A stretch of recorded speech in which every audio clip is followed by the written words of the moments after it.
ඔන්න එක ගමරාල කෙනෙක් හේනක් කෙටුවා. හේන වටේ දඬු වැටක් බැඳලා පැලකුත් හෙදුවා. මුං, තල, කුරහන්, වට්ටක්කා, කැකිරි, පුහුල්, බටු, බණ්ඩක්කා, ඉරිඟු වගේ භෝග ಜಾති ගොඩක් වගා කළා. ගමරාල හුඟක් මහන්සි වෙලා වැඩ කෙරුවා. හේන සරු සාරව තිබුණා. ඔන්න ඉතින් අස්වැන්න නෙලන කාලේ ලං වුණා. දැන් තමයි වැඩියෙන් හේන රැක බලා ගන්න ඕන.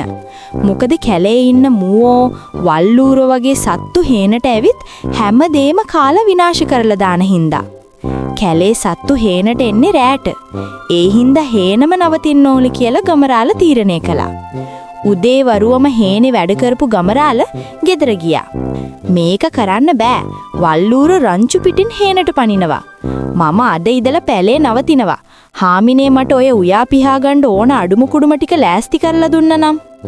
ඔන්න ඉදා හවස ගමරාල ඕන කරන බඩුමුට්ටු ටිකත් අරගෙන රෑට කන්න බත් මුලකුත් බැඳගෙන හේනට යන්න පිටත් වුණා.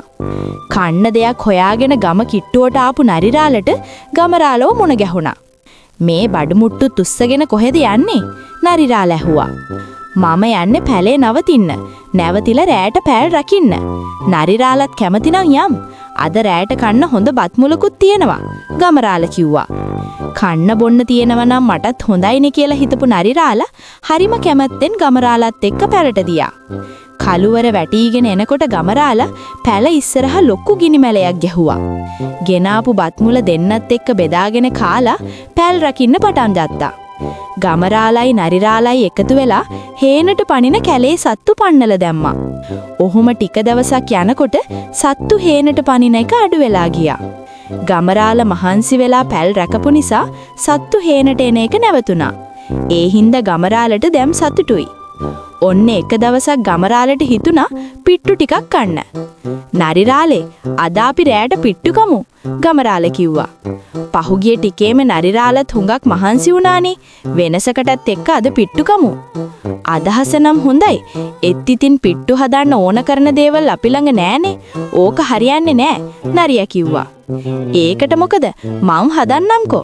නරිරාල බලන් ඉන්නකෝ. අද රෑට අපි පිට්ටු කනවමයි. මෙහෙම කියපු ගමරාල පිට්ටු හදන්න පටන් ගත්තා. පොල් ගාලා, පිටි අනලා, පිට්ටු මිශ්‍රණය හදුවා. දැන් මේ මිශ්‍රණය තම්බන්න ඕන. වතුර මුට්ටියක කටට රෙදි කෑල්ලක් බැඳලා ඒක උඩට පිටි මිශ්‍රණය දාලා වහලා ලිප උඩ තියලා තම්බ ගන්න ඕන. දැන් තමයි ප්‍රශ්නේ. මුට්ටියට බඳින්නේ රෙදි කෑල්ලක් නෑ. ගමරාල ටිකක් කල්පනා කළා. ඕකනේ මං කිව්වේ ඔය වැඩේ හරියන්නේ නෑ නරියා කිව්වා. ගමරාලට Taman ඇඳගෙන ඉන්න අමුඩ ලේන්සුව මතක් වුණා. වැඩේ හරි කියලා ගමරාල ඇඳගෙන ඉන්න අමුඩ ලේන්සුව ඉනේ තියෙද්දිම ලේන්සුවේ ඉස්සරහ කොටස මුට්ටිය කටට තියලා ගැට ගැහුවා. ඊට පස්සේ ඒක උඩට පිටි ටික දාලා මැටි කෝප්පයකින් වහලා ලිප උඩින් තිබ්බා. ගමරාලත් ලිප ළඟ දණු ගහගෙන ඉන්නවා. ඇයි ගමරාල අමුඩයි ඇඳගෙනනේ ඉන්නේ? ඔය වැඩේ හරියන්නේ බෑ කියලා නරියා හැම වෙලේම කියව හිටියා. ගමරාල ඒව ගණන් ගත්තේ නෑ. හොඳට ලිප මොලවලා ලිප ළඟ වෙලා ඉන්නවා. රස්නෙත් එන්නෙන්නම වැඩි වෙනවා. ගමරාල කොහොම හරි ඉවසගෙන හිටියා. දැන් නම් වතුර මුට්ටියත් හොඳටම පැහෙනවා.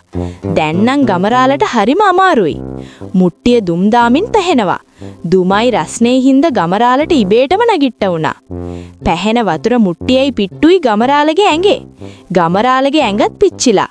ගමරාල වේදනාවෙන් කෑ ගැහුවා. අනේ අපෝ මේ කැලේ අපිට මොන පිට්ටුද කියලා නරියා කැලේටම දිව්වා.